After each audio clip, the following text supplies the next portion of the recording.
This is the first time Acousmonium is in Russia, and the place where we are is the theater. And this is exactly the question which I would love to talk today about. So, is there a certain home? Do we need a home for our music? And the way it has been started was the radio. So it was a radiophony, which is the broadcast and normally mono, and then it's an audience and many speakers, and now it's the next format, which is the theater. So, Daniel Teruggi. Oui, un foyer. Good afternoon, everybody. Thanks for being here again. I'm not sure we descend from the radio as men descend from apes. Of course, the radio was the place to be there in the 40s because the technology was there. And it was the only place where you could imagine working with recorded sounds or having any kind of technology. The same phenomena you'll find 20 years after when it comes to having computer sounds. It happens in universities because the computers were there, they weren't elsewhere. But I think there is a founding act in October 5th, 1948, when Schaeffer makes his first concert. He called it a concert. Since the beginning, he was worried with this idea that we were making music and you needed a concert. So he established that it was to be presented in a musical situation and in a concert hall. And he started worrying about how you should present that. He couldn't imagine having one loudspeaker. So already at the beginning, when he made the symphony, there were already 4 loudspeakers, left, right, back, top, back, bottom, and a system on stage where the musician was moving around a coil to control intensity and position. And I think that has marked French tradition, that it started in a concert hall, and it continues since then in the concert hall. It's not the same situation in other countries. In Germany, you rarely make this kind of music in a concert hall. It happens, but it's more in other intermediate places. Jean-Claude, probably. So you spent much time in Cologne. Well, of course, the radio were, during a first period, important place for developing electroacoustic music. Now it's somehow finished or difficult to maintain.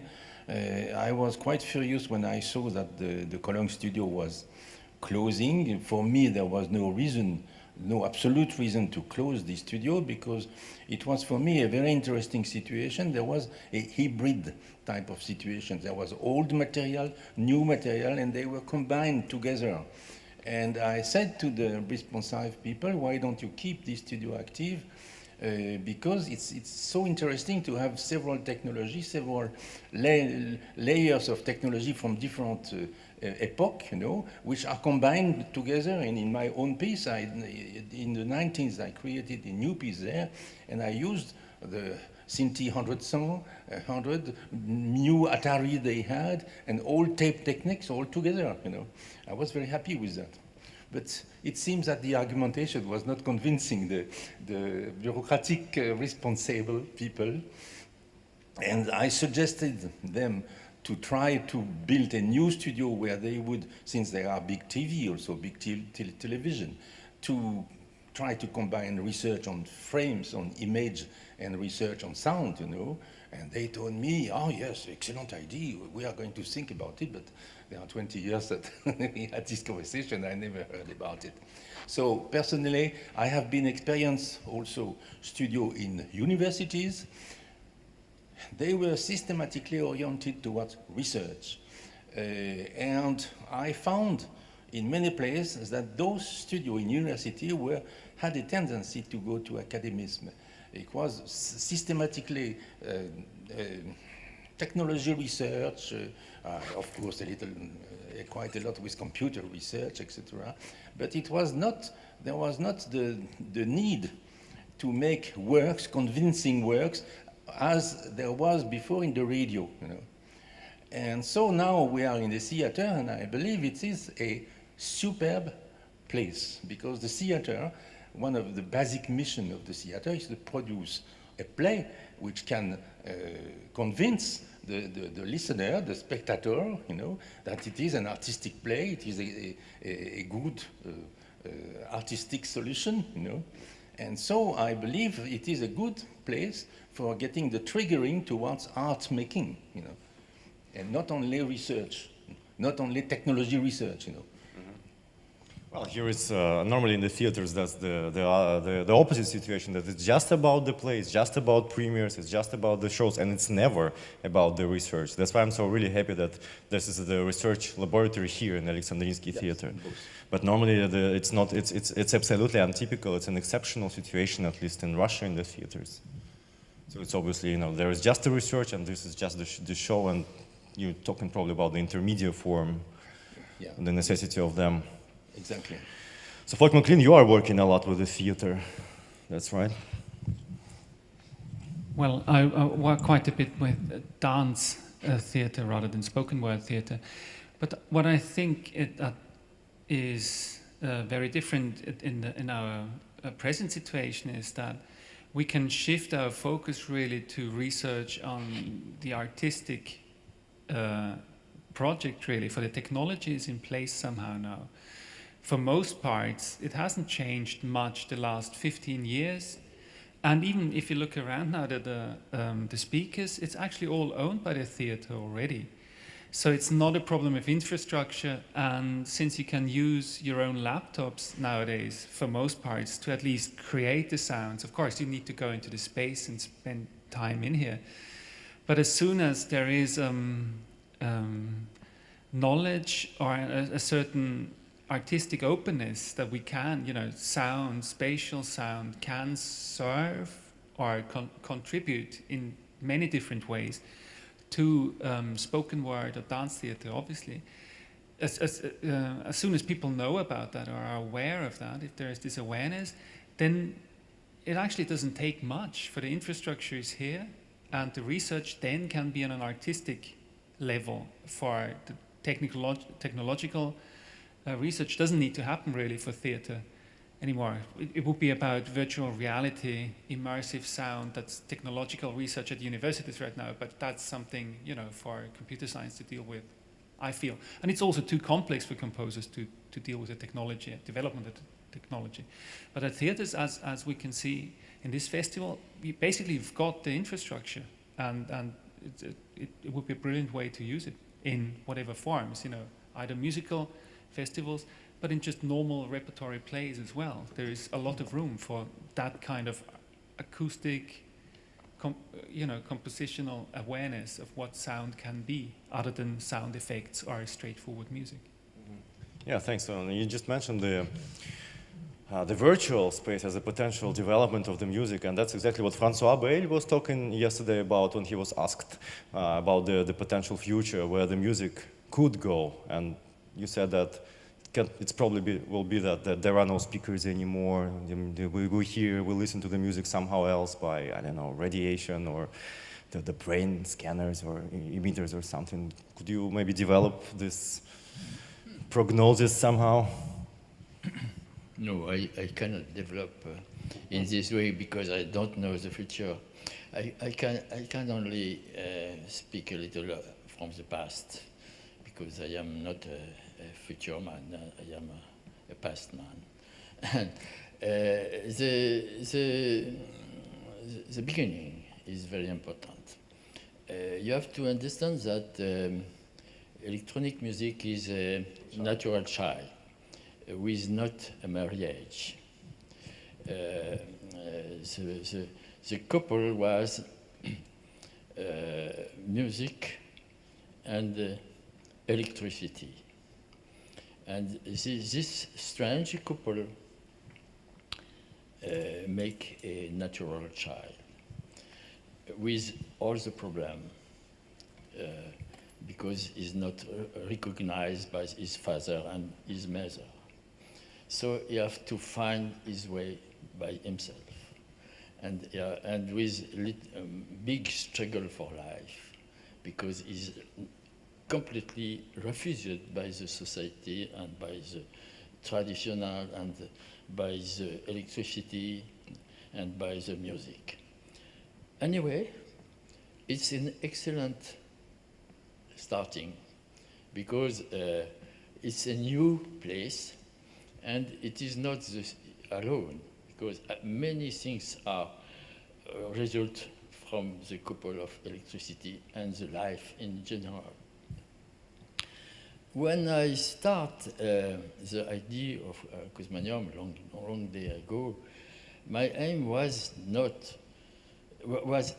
expressively directed to composer himself, how to compose. And I explained there are two ways. You have two choices. If you have in the mind of the beginning of this art come in house of radio, you are in a real way, a radiophonic way, and the radiophonic art. The characteristic of that is you work in a little room named the studio with 2 loudspeakers, and you prepare something with great effect in a small area with a small distance and a small length of between pianissimo and fortissimo. It is a characteristic of the radio art, who spoke from emission to reception, and reception alone. Emission alone to reception alone. It is a way, very interesting, radiophonic art, Hörspielway. But if you are a musician, immediately you think audience, real audience. Immediately audience need large room. You work in a small room with 2 or 4 loudspeakers, but you have in mind your work. Don't listen in the same dimension. You work for a future with a great enlargement, because you have a real public in front of you. So you need not only 2 loudspeakers, but many, because if you have more than 100 public, 200, 300, you cannot have a good information with only 2 loudspeakers. You need many, many.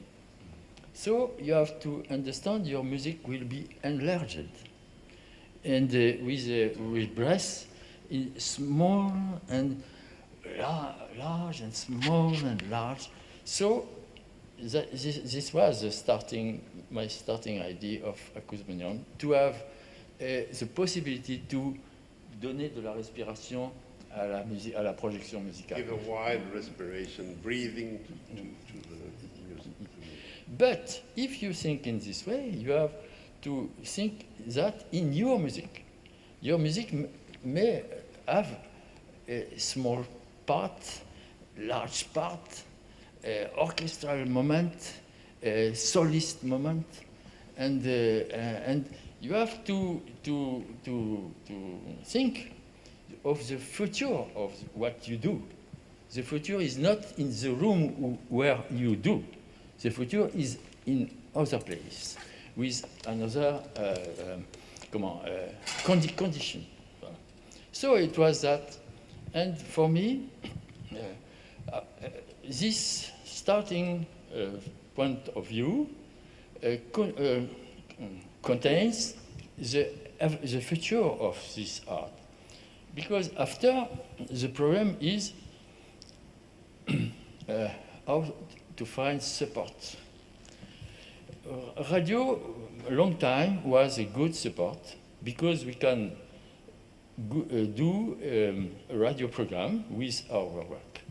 But if you think in musical way, you have to work with a musical society. The problem starts here, because the musical society is very close, and there are musicians, and we take the work of this musician. So they are not absolutely refuse this new children, natural children. We don't know music. Many composers of electronic don't know music. They have no solfège, no competence in music. So they have a great problem to cohabit with others. But if the structure is complex, public audience is very enjoy to hear complexity. The life we have now in the 21st century is how to understand complexity, how to survive. To survive, we survive through noise, through society, through fighting of sound, through many levels of quality of things. So beautiful things or very hopeful things together. What is the way to have a possibility to combine awful sound and beautiful sound, and to have a perspective of that with hope and enjoyment. So it is a program of our art to to navigate against the tempest of the winds and the elements, and to have a way, to find a way to go here and arrive here. And the public likes that, because it is a problem of our time. You recognize the problem of our time in our music.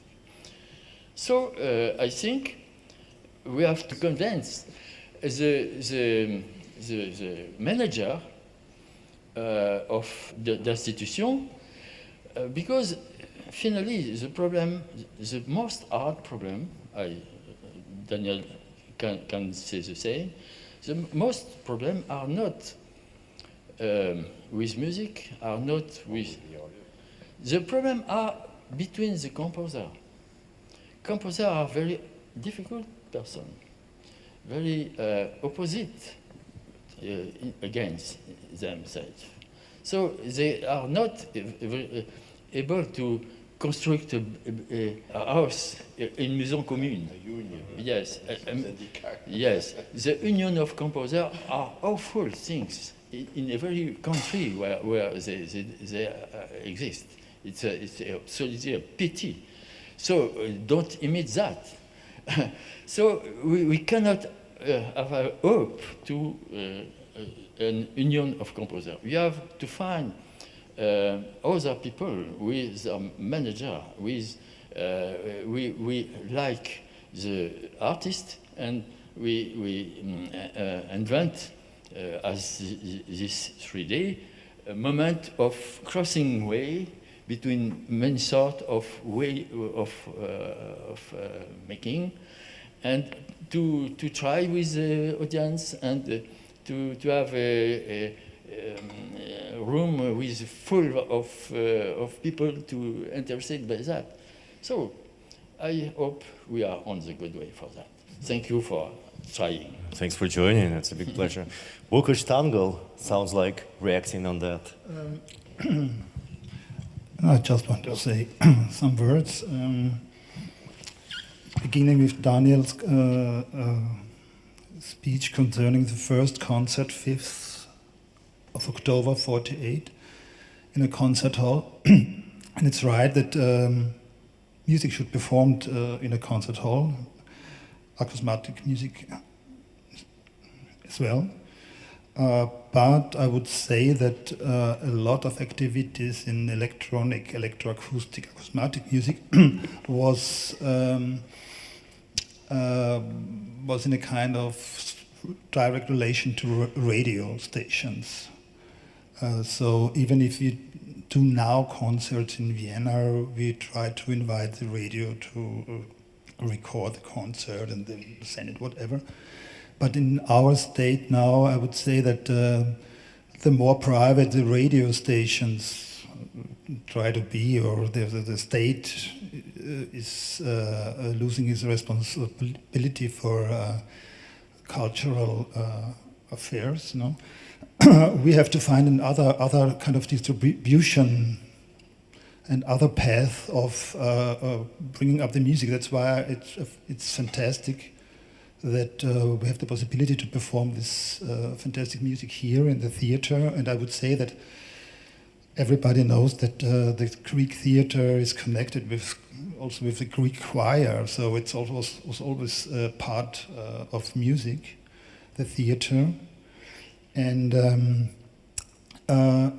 maybe the last statement, I would say that I mean, music or good music is like water; it finds the way. Martina Clausen? That's a very nice way to say.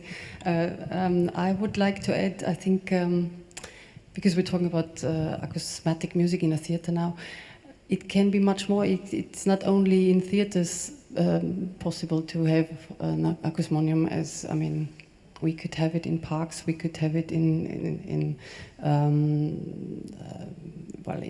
the streets. We could do lots of different things, and I think this is also a vision that I have, and I think it's reality already in some places, and that makes the music more related to probably to the people when we go out with our instrument to the people, so that they explore that they get an idea how it can sound and what kind of music that is.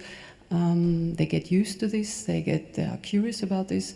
So it's not only about theater, but yeah, so many other places. We should go there and just let them participate in this music. Thanks. Thomas Gorbach, I wonder, what was your first context of your first acousmonium or proto-acousmonium, what you've done in Vienna? It was in a gallery. So it was the visual art gallery? Yes. Was it an exhibition there, or was it a devoted acousmonium concert? It was introduced as a gallery, and they invited me to make a multi-channel piece for it.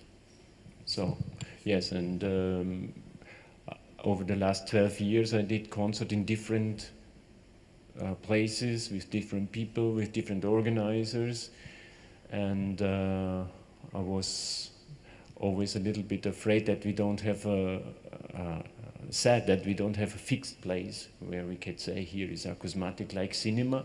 They have a fixed place, and they show their films and people come. But now I say, no, it's a good idea to go to different places and always have different audience so that the music can spread around. And if there are more acousmoniums like this we can organize, then the composers travel. Well, it's a very temporary acousmonium. Actually, you know, that's the part of the floating sound gallery. Yeah. The title that it's floating, you know, it's never stable, for good or bad, but it is. How many acousmoniums are now on Earth? You know.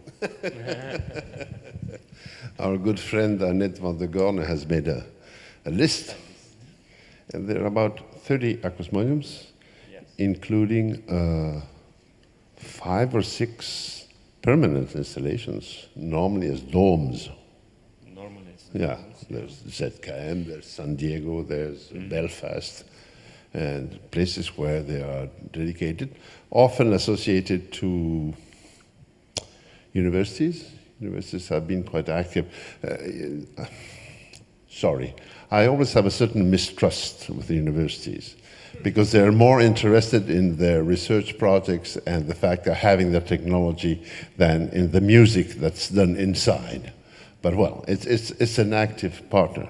And I must say, to complete what you were saying, that, okay, you may have a friend who is director of an institution, and you tell me, come on, John, lend us a hall for 3 days, we'll make a concert. That's one way. It doesn't work very often.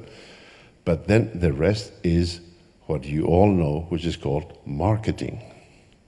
I've done years of marketing, making special brochures, making DVDs, so people can understand. If you go and see somebody and tell me I want to bring the acousmonium, What the hell is that? Oh, there's a bunch of loudspeakers. No. You have to sell it as a product. You have to convince people. And normally when you manage to bring it to a place and you do all the show, people are interested. People are like the idea of having something like that. What's the difference, Daniel, in that concept between the promotion, or how do you call it, and the education? Marketing. Marketing and the education. What's the difference then? Education? Yes. I didn't speak about the education. But isn't it the same? You know, you educate people to learn about the Acousmonium and what it is. You have to educate people by making them listen to it. It's not a theoretic What about concept. the conceptual part of the education? Yeah, okay, but education happens in schools, happens in university. We have made dozens of sessions with children. I have been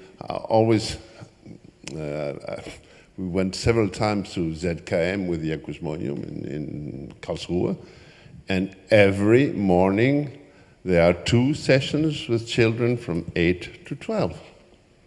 And they come, we explain, we make them listen, but the idea is not to present the tool.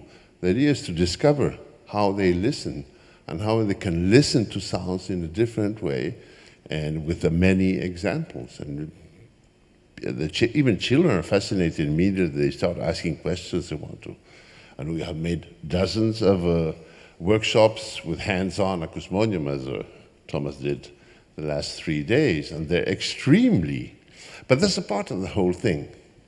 You cannot think in one way of promoting what you do, especially today.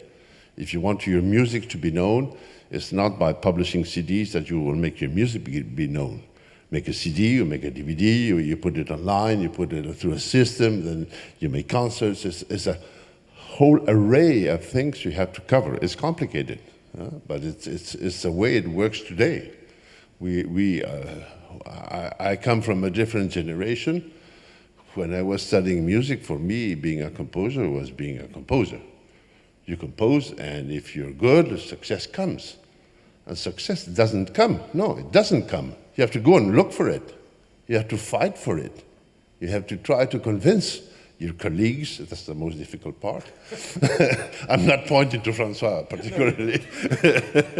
And then you have to make your place in the musical world. Then you have to try to convince others to bring the people. And even making a concert is a marketing issue. Okay, you have the place, you have the days, you have the composers. Now the work starts. The work starts when you try to convince or interest, not to convince, to interest the audience to come. But they have to know this is happening. I have been in many wonderful installations in wonderful places where there was absolutely no promotion made. No promotion. Nobody knew in that town that there was a concert. And so there were 30 people, 40 people, 50 people. I was telling somebody, we once made a very nice concert in Salzburg, in the Conservatory of Salzburg. Wonderful room, beautiful room, I think. I don't know if you were there. And we installed the Acousmonium, and they told us we'll put the chairs afterwards. And they put 30 chairs. And it was full. They were so happy. It was a success. It was full. But 30 chairs. Someone to defend maybe the... No, not the Austrian, but the university side. Well, the Anton Bruckner University side.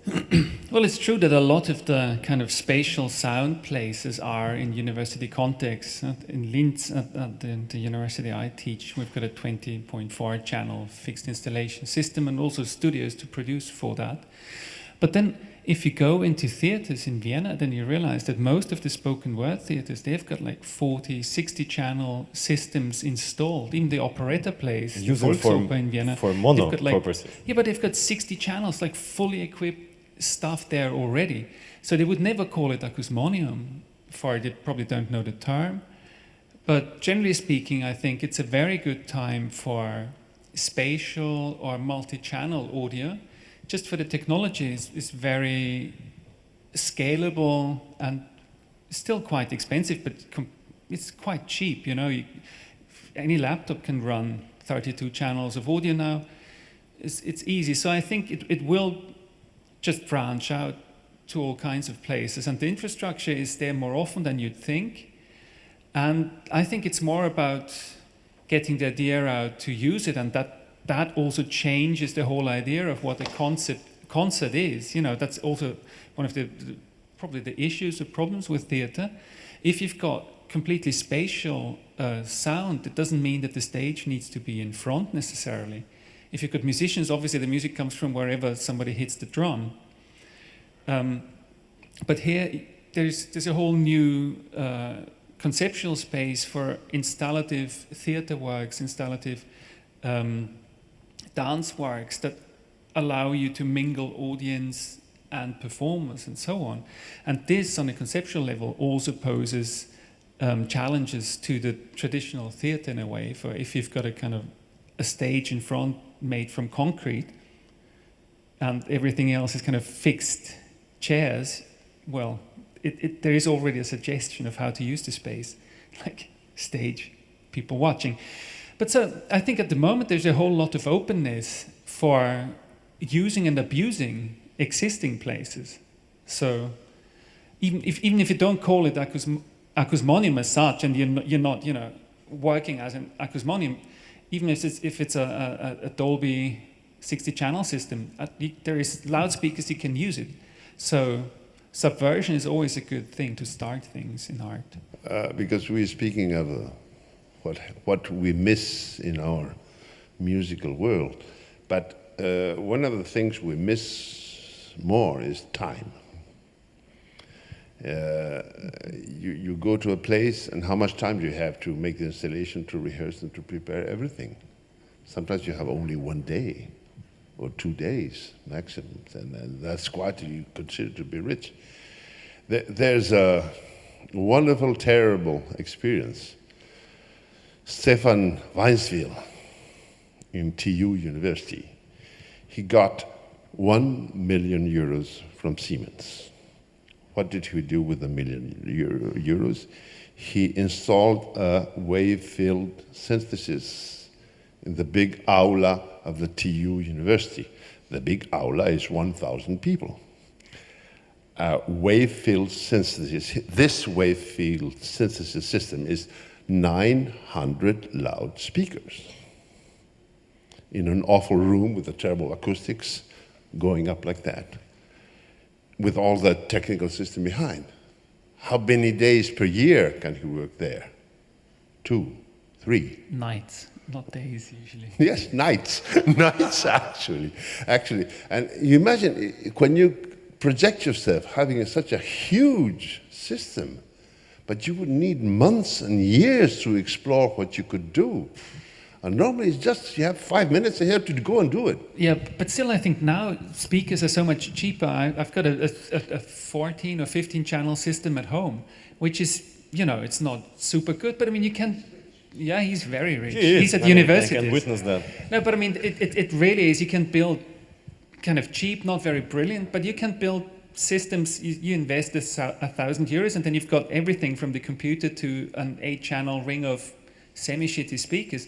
But you can start and play, and so I think it's a good time, and it's also the first time I think in history that you don't rely that much on these big institutions. You don't have to get in line at the TU Berlin anymore. You just don't use the 900 speakers, and it's like 12 speakers is a lot already. If you want months to play with it, you can do now a couple of friends. Everybody buys 2 speakers, and then you just make it one system for a month in the basement of. No, but I mean, speaking about this 2 days or 2 even nights, like, why is that? Is it because of the long waiting line, or? No, it's just that room is just used every day for big lectures from 8 in the morning till 10 at night. No, but that's a logistic problem. But that's again a project that was done 15, 20 years ago. It's a while, 10 years ago only? Okay.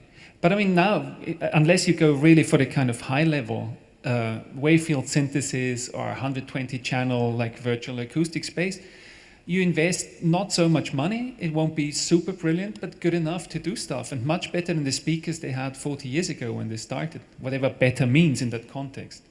So I think there's a room for... What I mean is, when you come in a place like this, you would like to have a lot of time. Yeah, but I mean, if you spend like months with a small system already, you can adapt much more easily. If it's the first time you meet the thing, of course. partly agree. There is always room to moan. I'm trying to be... Partly agree, yes. I'm trying to sing the kind of about the bright future of spatial, abstract electronic sound here. But you talk about the kitchen. The problem is larger. We need creative person. It is a chain with many links, and every links will be perfect. Yes. If you see this place, you can see a chair. Chairs are very perfect, welcome. You can open it. There are arm for the arm. If you see this loudspeaker, this is a loudspeaker, but look at that. It's perfect. Look at the way to have the light. This is perfect. Is an artist you do that. An artist do that. Another artist do that. And a special everything need a artist conception. So the same in our work. You have composer. Composer are the most perfect person. It is the best link of the chain. It is the very best. It's two best, I think. The problem is there are two best. So best, they are high in the sky, and the earth is very low here. So you have to think the stairs will go to the earth, to the clouds. Where are the composers? Composers are in the clouds, and the other problems are here. And you have to build every step to link to other. Where are the missing links? The competence of the repertoire. Now we are built the repertoire. The great problem is the répertoire is not complètement, il n'est pas complètement rempli. It's not full yet. And the problem is there are many living composers, and the composers are les plus dangereux ennemis, the most dangerous enemy of his music. Of his music, yes. Of music in general, because composers believe in his music and don't know about the others. So I think it is quite finished. And in few years, the repertoire is free because there are many works without the composer. And at this time, it starts the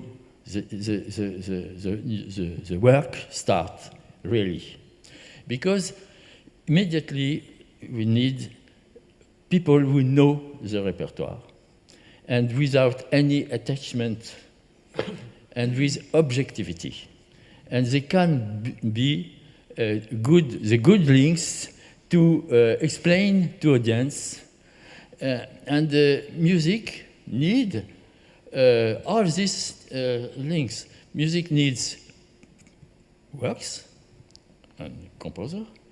Music links public, but music links rules, but music links people who explain, and by artistic way, as well as composer, because as I say, every links must be perfect. But you mean we should stop composing, Francois? Comment? We should stop composing then. On devrait s'arrêter de composer parce que non. le sac est plein. Non. We have to compose. But ce que je veux dire, c'est qu'il faut maintenant, it's necessary to work with this repertoire. Yes, and ce n'est pas les compositeurs qui vont travailler avec le répertoire. It is not the composer. It is other people. Is a mediator people, and they are to be excellent. They are to be like actors of dans le cinéma. Le succès du cinéma, the success of the cinema, are the stars. The stars, ce sont les stars qui ont fait le succès du cinéma. Hein. Ce ne sont pas les auteurs. Les auteurs ont créé les œuvres, mais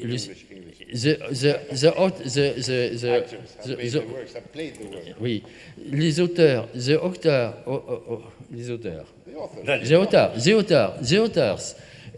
create the Scenario. les œuvres, the works, but le succès est venu par the success come by the performance. And in the music is the same. Wait. But in our domain, no, you have to keep the microphone because you've got to answer to my question.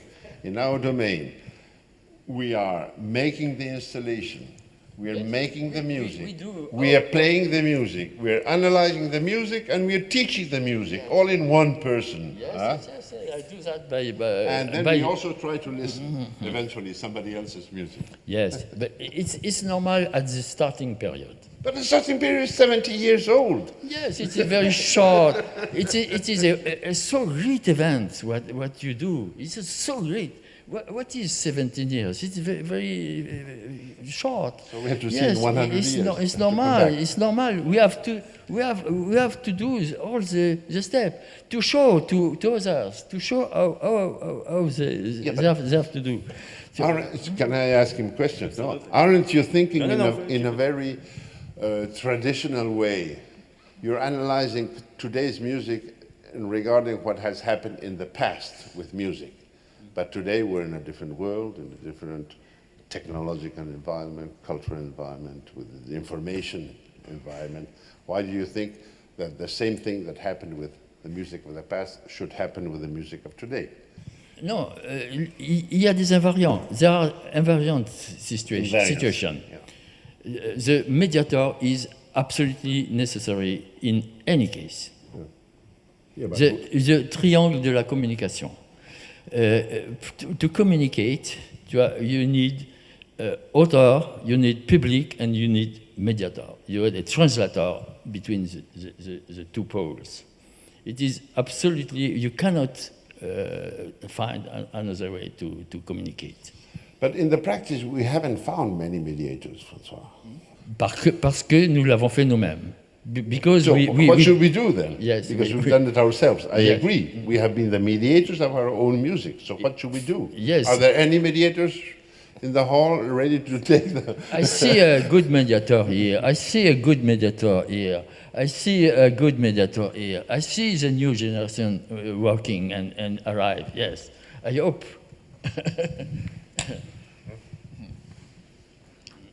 Well, if you study the history of cinema, I recently read the biography of people like Gaumont, people like Pathé. You know what it is today, those companies, you know. But they were hommes d'affaires, you know, business makers, you know, who took risk at the beginning of the existence of the cinema to invest in some direction, make this type of movie or not. Sometimes it was a failure and they lost an immense amount of money. Sometimes it was a success and they got an immense amount of money. So this is exactly what you are calling the mediator. But these mediators were businessmen and they create an industry. And this, I regret very much that electroacoustic music has not been capable to create an industry. Oh, well, of course, popular music, of course. It did, yeah. It did, yes, but for popular music, not in our circuit of music. But film as well. I mean, in the film industry, the only industry is for popular film as well. Everything else is dependent on funding. So, I mean, if you look around, most of popular music is electronic music now. So it's just a very complex thing now. If you say, I'm doing electronic music at the moment, you're not saying much, but I'm doing sound of some sort. So it used to be much more of a kind of genre in a way. I mean, electronic music itself never was, but it's now, fixed media is a huge practice in techno, rap, house. I mean, the biggest... classical music as well. Yeah. I agree, but I have seen the reactions of traditional, modern, contemporary music, which create obstacles through the publishers. The publishers are not only important for publishing scores, you know, but they are important for the influence they have. When you have big publisher, they have a relationship with director of festival, they have relationship with journalists, well, at the time where there was journalists for modern music. So their influence is much bigger than simply publishing a score, you know. And these people are really using their influence these days to stop the electroacoustic music development. I consider them as enemies now. But I mean, they work in 19th century media technology, like printed sheet music. And so, yeah, the question is that our platform? And I seriously doubt it. And if like contemporary, in young composers now, age 25, usually they don't, 35 to 35, they don't have any publishing house anymore, as in sheet music publishing. They have to do their own PDFs anyway, and it doesn't matter if you just put it out on the web or not, for you never earned money by selling notes. So I do see it, but that's the weird thing, that contemporary music, kind of the avant-garde of the last century, is actually completely attached also in its way of thinking about the interpreter and the orchestra and the publishing house to a media technology that's long bygone in many ways, now living in a kind of post-digital age of ubiquitous computing. I also feel that of what the medium is, does it need to be an interpreter as, you know, as one artist interpreting other people's music? I think in fixed media delivery systems, it's a very complex system, let's put it that way. Francois, we're talking a mediator, not a performer, right? Something that helps things to move around and to move on. It's I know, but of course, but I mean, it's a very complex system now that's completely changing, that has been changing the music distribution system the last 10 years completely. So, and we are part of it, if we want to or not. And it's just a funding system that we're kind of tied to the publishers of sheet music in the kind of high art scene, which is, yeah, it's a choice of ours to be associated more with the kind of art proper scene than the low life of the electronica music, which I'm happy to be part of as well. Well, I did the workshop here, and I do workshops in Vienna, and I work a lot with young people, and I was participating in workshops since I'm 20, so now in the last 30 years I was always together in workshops in different. And what I see is that the young people, they have a different way to communicate, and the communication is very it changes a lot at the moment. And what I see is that 30 years ago, in a workshop, there was the master, composer, and everybody tried to get him. Yeah? So, show up my piece, and there was a fight between the composers. But when I give workshops now, like here, so it's very, you do it, and the others listen, then the next is coming, do it. So it's not, it's not this fight anymore than it was 30 years ago. That's only what I see. To be honest, I'm glad that there are kind of art fields which are not in this kind of turbo-capitalistic system. I like this kind of idea to live from time to time in a kind of hermetic system, like art is art and everything else is everything else. Now all fields of art are contaminated by you have to manage, you have to make money, you have to do that. And I'm really glad there's parts in my life and in art, in my art life, which is not contextualized with this permanent money shit. Sorry to say it is cruel. But I think it's one of the great chances we have. There's no money involved in electroacoustic music, and even less in acousmatic music. Nobody earns money. You just decide how much you lose, not how much you win. So there's no financial competition between people. I make my music and I try to play it, and it doesn't work, it doesn't work, if it works, it works. I may get some author rights, but I will never make a living with that. Even if I get commissions, I will never make a living with that. So we all have to do something else, which is probably one of the problems that we have to mediate ourselves in order to pay our rent or electricity.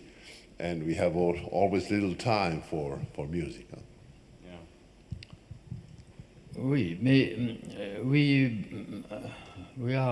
on a bénéficié, we are lucky because electroacoustic art comme like a circuit fantôme, comment on peut dire ça?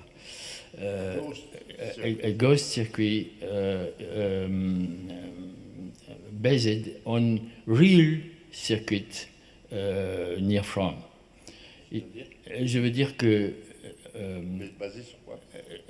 l'art électronique, l'art électroacoustique a profité, comme dans le cas du circuit fantôme, de moyens existants, c'est-à-dire la radio, le milieu musical, l'université. Je te traduis 2 secondes, puis tu continues en anglais.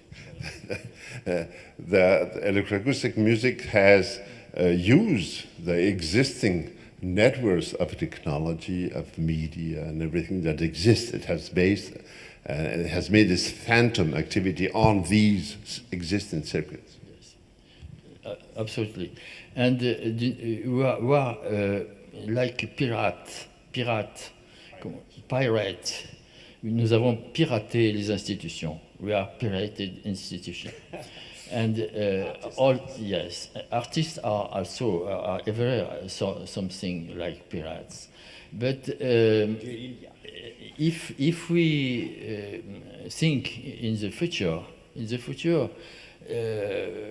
future is more normal, and don't accept the piratery long time. The pirate must doivent jouer le jeu, comment dire? Have to integrate into society. And electroacoustic art must be an art, identical to all the other art. And for that, need not only artists, but mediator. People will understand perfectly the art, but no artist himself.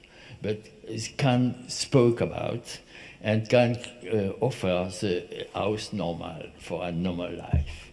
And so the piratery go plus loin. Somewhere else. Somewhere else. Pirates go away. What was this brilliant phrase of Schiffer that you mentioned, the impossible but necessary, yeah? Can we qualify it like that? Great. Thank you, ladies and gentlemen. Thank you.